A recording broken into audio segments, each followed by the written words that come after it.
নমস্কার, 7 নিউজ নেটওয়ার্কে আপনাদের সকলকে স্বাগত।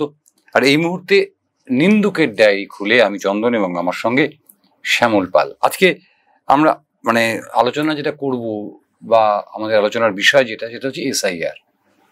ইতিমধ্যে আপনারা এসআইআর গুলে ফেলেছেন বলতে গেলে, কিন্তু ভেতরে ঢুকতে পারছেন না কিছুতেই।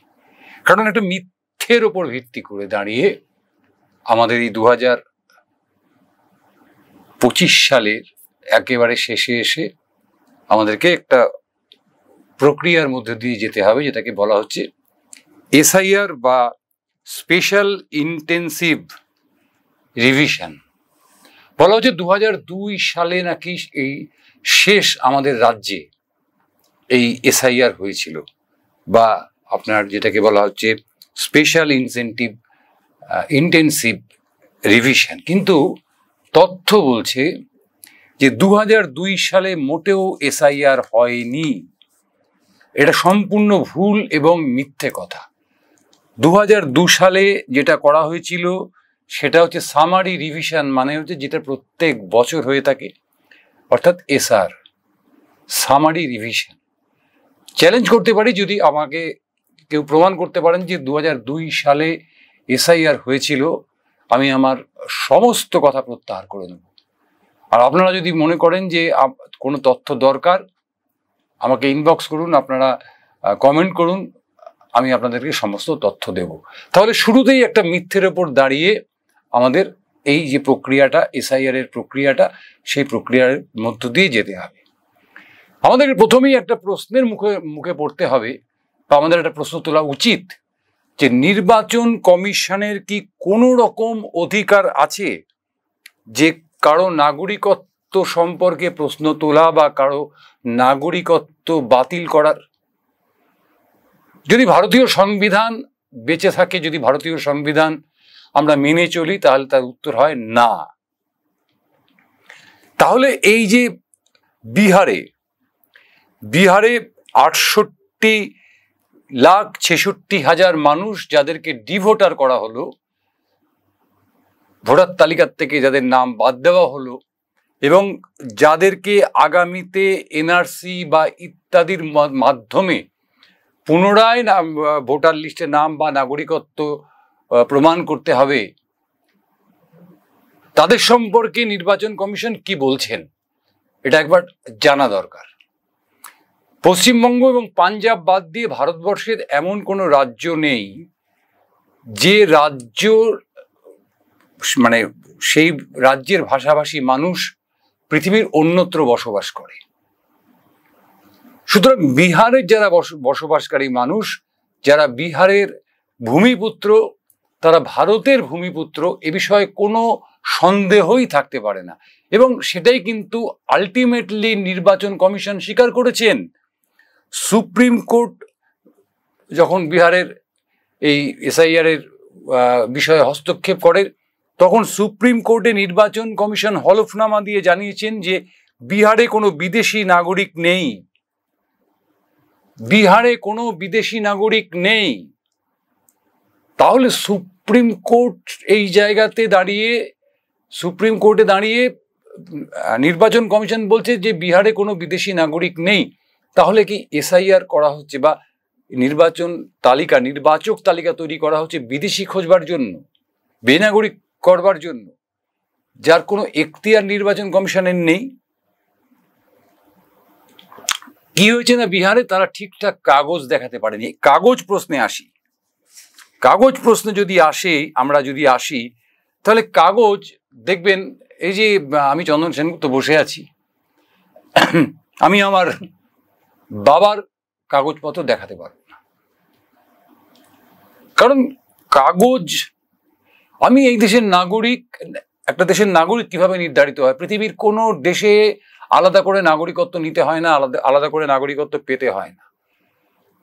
আমি যে ভূখণ্ডে বসবাস করছি, যে ভূখণ্ডে জন্মগ্রহণ করলাম, যে ভূখণ্ডে পড়াশুনো করলাম, যে ভূখণ্ডে আমার কর্মসংস্থান, অর্থাৎ আমি চাকরি করছি, কৃষিকাজ করছি, আমি ওকালতি করছি, আমি ডাক্তারি করছি, বিভিন্ন পেশার সঙ্গে যুক্ত থাকছি, সেটাই আমার দেশ।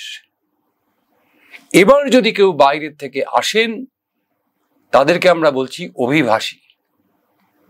অনেকেই আমাকে বলতে পারেন যে না, আমেরিকাতে তো গ্রিন কার্ড বলে একটা কার্ডের ব্যবস্থা আছে। হ্যাঁ, কাদের জন্য আছে? যারা আমেরিকাতে থাকবার জন্য আবেদন করেছেন, প্রাথমিকভাবে তাদেরকে গ্রিন কার্ড দেওয়া হয়েছে বিশেষ বিশেষ ক্ষেত্রে। ভারতবর্ষের সংবিধানে নাগরিকত্ব বলতে যেটা বোঝায়, ভারতবর্ষের যে ভূখণ্ড, সেই ভূখণ্ডে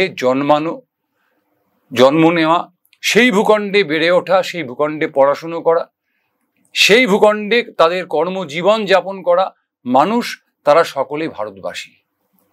তাহলে কোন নিরিখে কিসের কাগজ চাওয়া হচ্ছে? এই বিহার প্রদেশের মানুষ তারা কি কাগজ দেখাবে? আমার পশ্চিমবঙ্গের মানুষের ক্ষেত্রে আপনারা প্রশ্ন তুলতে পারেন যে আমরা ওই বাংলার থেকে এসেছিলাম কিনা, পূর্ব পাকিস্তান থেকে এসেছিলাম কিনা, বা পাঞ্জাবের ক্ষেত্রে প্রশ্ন উঠতে পারে যে তারা পাকিস্তান থেকে এসেছিল কিনা। বিহারের মানুষের ক্ষেত্রে এই জিনিসটা তৈরি করা হচ্ছে কেন? এই প্রশ্নটা দিয়ে যখন একটা প্রক্রিয়ার মধ্যে আমরা ঢুকবো, তখন সেই প্রক্রিয়াতে নানা ধরনের প্রশ্ন উঠতে পারে। প্রথম প্রশ্ন হচ্ছে যে 2002 সালকেই কেন বেছে নেওয়া হচ্ছে? কেন তার আগে বা পরের কোনো সালকে বেছে নেওয়া হলো না?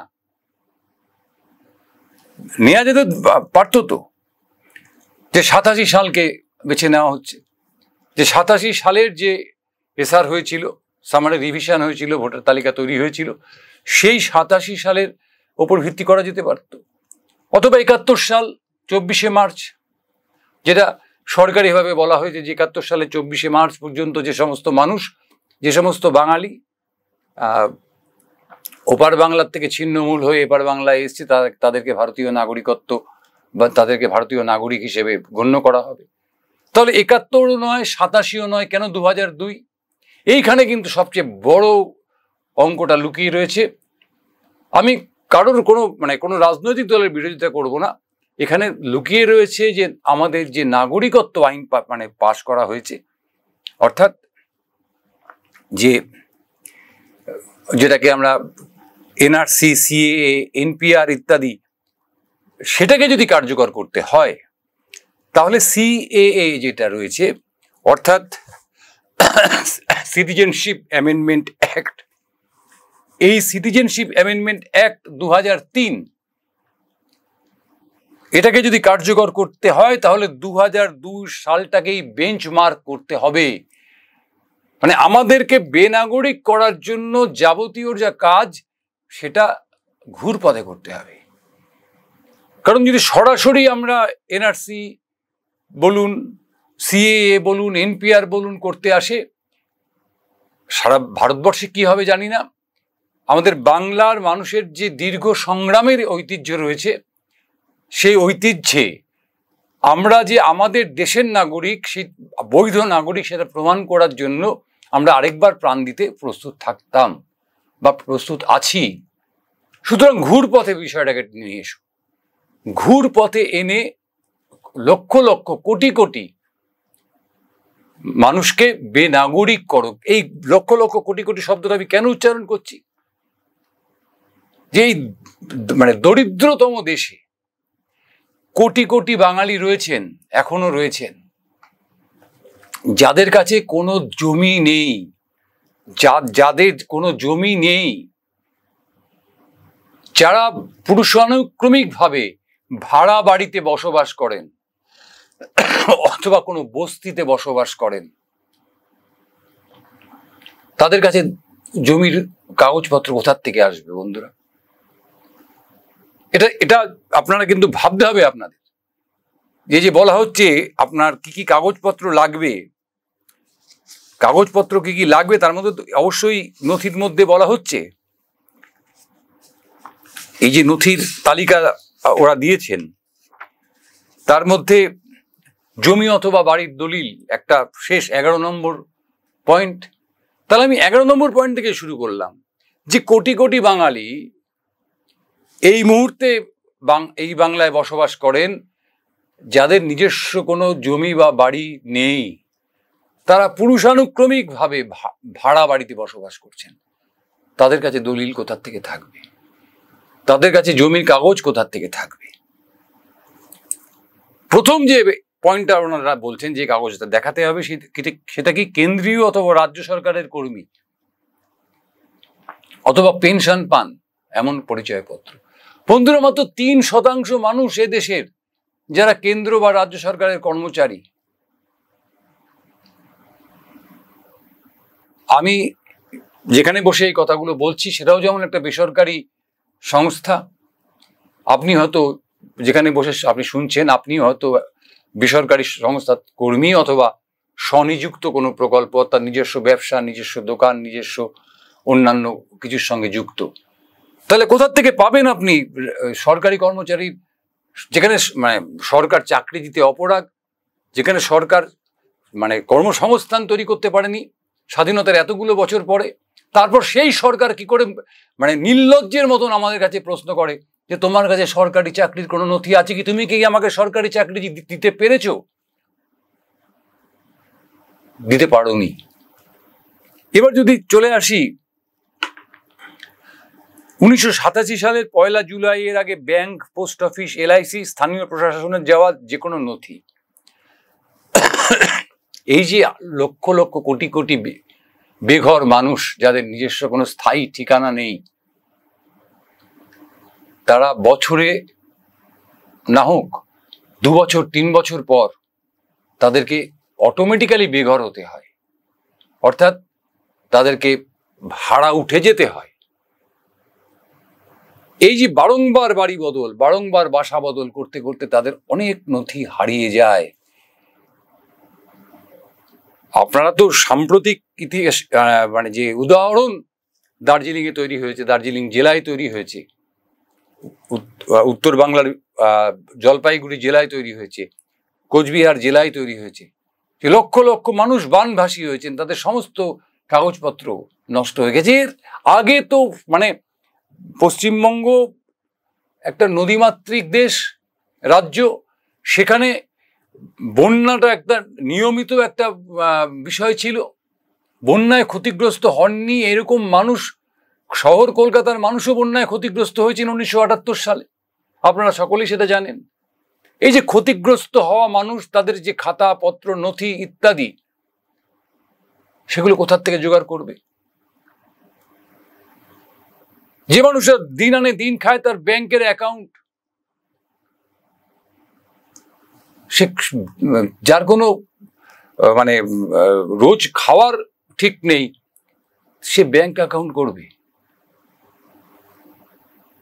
যে সরকার পারেনি এতদিন ধরে মানুষের ন্যূনতম রোজগারের একটা ভিত্তি তৈরি করতে, ন্যূনতম রোজগারের একটা লাইন তৈরি করে দিতে, সেই সরকার দাবি করছে তোমার ব্যাংক অ্যাকাউন্ট নিয়ে এসো। যে সরকার দুমুঠো খাদ্যের, দুমুঠো অন্যের সংস্থান করতে পারে না, সে বলে কিনা ব্যাংকের নথি নিয়ে এসো, সে বলে জীবন বীমার নথি নিয়ে এসো। প্রত্যেক দিন জীবন যুদ্ধের যারা লড়াই করছে, তারা জীবন বীমা অনেকে এখনো নাম জানে না, সেই জায়গায় দাঁড়িয়ে এগুলো চাওয়া হচ্ছে। তারপরে কি চাওয়া হচ্ছে? জন্ম শংসাপত্র।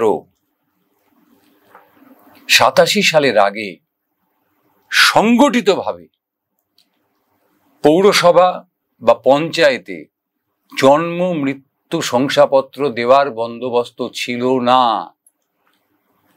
সেই সময়কালীন যারা শিক্ষিত মানুষ, সেই সময়কালীন যারা আপনার বিষয়গুলো নিয়ে চর্চা করতেন, যারা ভবিষ্যৎটাকে ভেবে রেখেছিলেন, তাদের কারো কারো থাকতে পারে, কিন্তু শতকরা 99%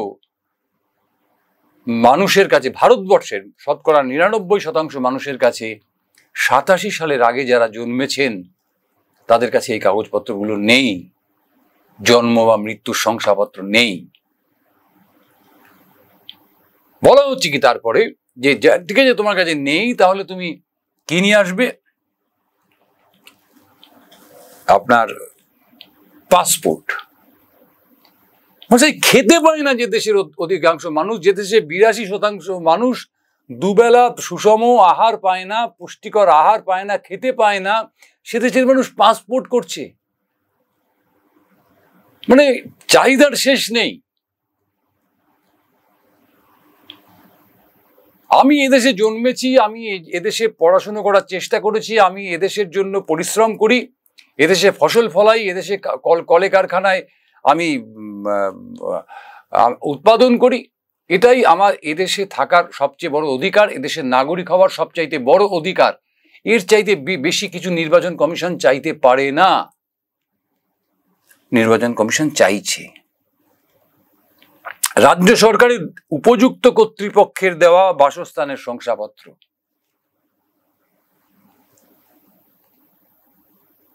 আমার গ্রামাঞ্চলের মানুষ, অধিকাংশটাই আমাদের গ্রামাঞ্চল। বছর 10-15 আমাদের গ্রামাঞ্চলের চেহারাটা বদলেছে। ইন্টারনেট আসার পর চেহারাটা বদলেছে। তার আগের যে চেহারা ছিল সেই চেহারায় এই শব্দগুলো তাদের কাছে ওই চাঁদে যাওয়ার মতন, নীল আর্মস্ট্রং এর নামের মতন অজানা ছিল। ফরেস্ট রাইট সার্টিফিকেট অর্থাৎ বনভূমির অধিকার। মহাশ্বেতা দেবী অনেকদিন আগেই এই বিষয় নিয়ে আন্দোলন করেছেন, এই বিষয় নিয়ে একাধিক লেখালেখি করেছেন, সাহিত্য রচনা করেছেন। সেই আন্দোলনের একটা সর্বশেষ রূপ দেখেছিলাম আমরা জঙ্গলমহলে, মাওবাদী আন্দোলন।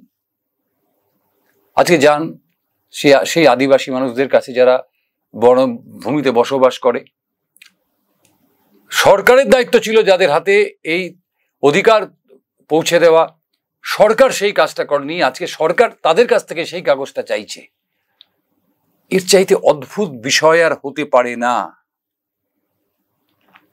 এর চাইতে মানে অদ্ভুত বিষয় বোধহয় সারা পৃথিবীতে আর কিছু হতে পারে না। তো এখন আমি যে আলোচনায় ছিলাম যে কেন 2002, অর্থাৎ আপনারা বুঝতে পারছেন যে কেন 2002। কারণ সিএ 2003 যদি লাগু করতে হয় তাহলে 2002 এই সালটাকেই বেঞ্চমার্ক করতে হবে। এবং ঘুরপথে এসআইআর এর নাম করে আমাদেরকে এই সমস্ত কাগজপত্র যেগুলো আমাদের কাছে আদৌ নেই সেগুলোর পেছনে ছোটাছুটি করাতে হবে। তার জন্য আমাদের সময় নষ্ট হবে, আদতে কাজ কিছু হবে না। বিহারে যা হয়েছে, বিহার হচ্ছে বাংলার যে ঘটনা ঘটতে চলেছে তার একটা ভূমিকা ছিল, মুখবন্ধ ছিল। আপনারা জানেন যে টেলার, একটা কথা তো খুব চালু আছে, যে টেলার হ্যায় ফিল্ম আভি বাকি হ্যায়। ফিল্মে কিন্তু আরো বেধড়ক মারধর হয়, টেলারে 2-1টা ঘুষোঘুষি দেখানো হয়, বিহারে যেটা দেখানো হয়েছে। বাংলায় কিন্তু বিষয়টা অন্যরকম হবে। বাংলায় বিষয়টা অন্যরকম হবে। মাননীয় প্রধান নির্বাচন কমিশনার তিনি তার প্রেস মিটে 3টে সাল উল্লেখ করলেন, 2002, 2003, 2004। পশ্চিমবঙ্গের ক্ষেত্রে 2002। শুধুমাত্র কেন পশ্চিমবঙ্গের ক্ষেত্রে 2002? কারণ বারংবার বলছি যে পশ্চিমবঙ্গের যে মানুষ চিরটাকাল সাম্প্রদায়িক সম্প্রীতির পক্ষে দাঁড়িয়েছে, যে মানুষ চিরটাকাল লড়াই সংগ্রামের পথে থাকতে চেয়েছে, যে মানুষদের কোমর ভেঙে দেওয়ার জন্য 1905 সাল থেকে ব্রিটিশ সরকার চেষ্টা করে আসছে, কিন্তু এখনো পর্যন্ত তাদের কোমর ভেঙে দেওয়া যায়নি। হ্যাঁ, কোমর ভেঙে দেওয়া যায়নি বটে, শিরদাঁড়াটা খানিকটা বাঁকা হয়েছে। সেই বাঁকা শিরদাঁড়ার উপর আরেকটু আঘাত যদি করা যায় তাহলে কোমরটা ভেঙে যেতে পারে। এই আশাতেই এই মুহূর্তে ভারতবর্ষ যে চিন্তা ভাবনার মধ্য দিয়ে চলছে, যে চিন্তাধারার মধ্য দিয়ে চলছে, অর্থাৎ ধর্মের মেরুকরণ, এই মেরুকরণটা আমার বাংলা কোনোদিনও মেনে নেয়নি। এই ধর্মীয় মেরুকরণ বাংলার মানুষ কোনোদিন মেনে নেয়নি। কে হিন্দু, কে মুসলিম, কে পারসিক, কে জৈন, কে ইহুদি, কে খ্রিস্টান, না, আমাদের কাছে সেটা কোনো প্রশ্ন নয়। আমাদের কাছে প্রশ্ন ছিল সে বাঙালি কিনা।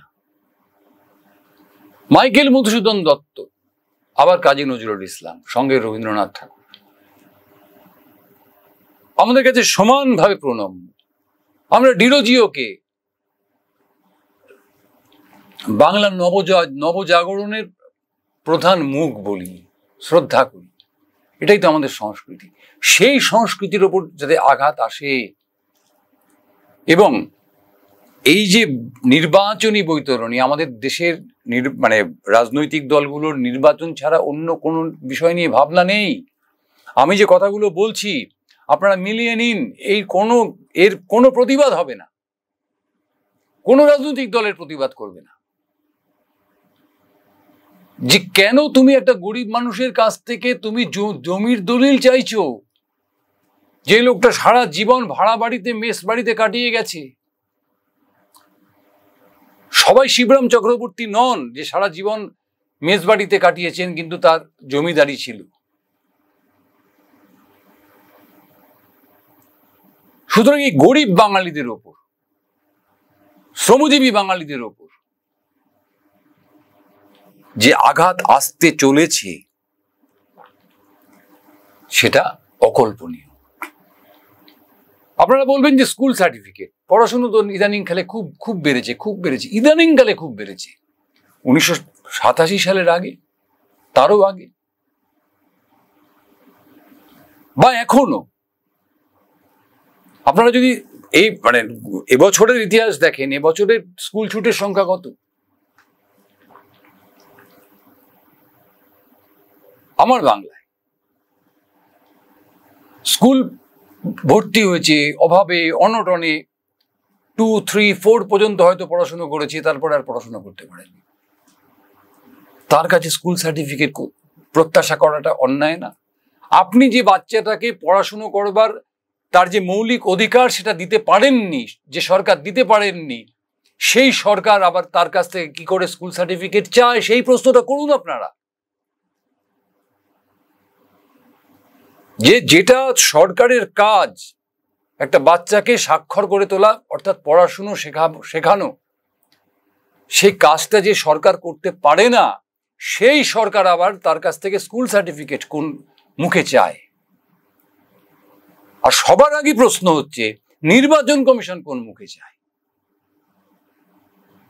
কারণ আপনি মশাই নির্বাচন কমিশন, আপনি যে কার্ডটা দিচ্ছেন আমাকে, সেই কার্ডটা আপনি পরিষ্কারভাবে লিখছেন এটি শুধুমাত্র ভোট দানের ক্ষেত্রে প্রযোজ্য, ভোট দানের পরিচয় পত্র, অন্য কোনো ক্ষেত্রে এটিকে পরিচয়পত্র হিসেবে ব্যবহার করা যাবে না। তাহলে আপনি কোন অধিকারে চাইছেন? আপনার কাজ কি? আপনার কাজ হচ্ছে সঠিক ভোটার তালিকা তৈরি করা, নির্ভুল ভোটার তালিকা তৈরি করা। তার জন্য আপনি নিশ্চয়ই আপনার যা যা করা দরকার আপনারা করবেন। মৃত ভোটারদের তালিকার থেকে বাদ দেবেন। আজকে বছরের পর বছর মৃতদের নাম ভোটার তালিকায় থাকে কি করে? তার মানে আপনারাই কাজ করেন না, বা আপনারা কারোর দ্বারা প্রভাবিত হয়ে কাজ করেন না।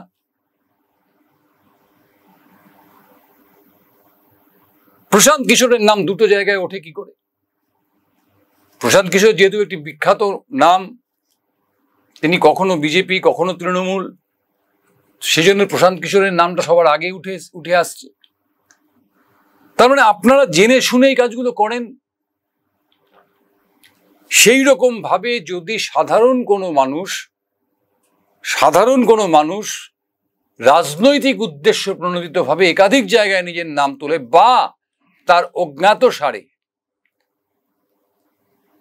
ভুরি ভুরি প্রমাণ দিতে পারো যে একটা মানুষ, মুর্শিদাবাদের মানুষ, সে এখন আপনার কলকাতা শহরে রাজমিস্ত্রির কাজ করতে চলে এসছে, কলকাতার বাবুরা, তার যে মালিক বা তার যে ঠিকাদার, সে তার নামটা কলকাতার কোনো একটা বিধানসভা কেন্দ্রে তুলে দিয়েছে।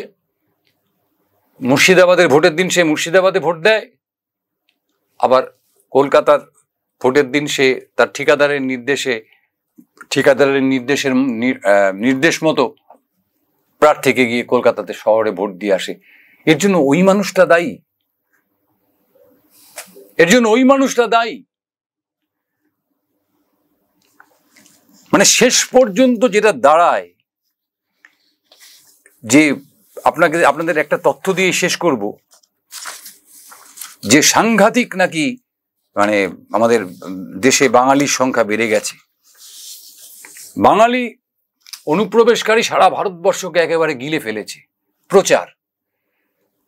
কিন্তু আপনারা 2011 সালের পর থেকে যারা সরকারে আছেন, কেন্দ্রের সরকারে বসে আছেন, তারা জনগণনাটা করাতে পারেননি কেন? তারা গরু গণনা করেছেন, বাঘশুমারি করেছেন, কিন্তু আদমশুমারি করতে পারেননি। বাঘ গুনেছেন, গরু গুনেছেন, কিন্তু মানুষ গুনেননি। কারণ মানুষ আপনাদের কাছে শুধুমাত্র ভোটার হিসেবে গণ্য হয়। ভীষণভাবে প্রচার করছেন যে কোটি কোটি বাংলাদেশি অনুপ্রবেশকারী যে দেশ ছেয়ে গেছে, কারো মতে 3 কোটি, কারো মতে 5 কোটি। একজন বিজেপি সাংসদ তার মতে আসামেই নাকি শুধুমাত্র বাংলাদেশির সংখ্যা 1 কোটি। কিন্তু দেখুন, সেন্সাস যতদূর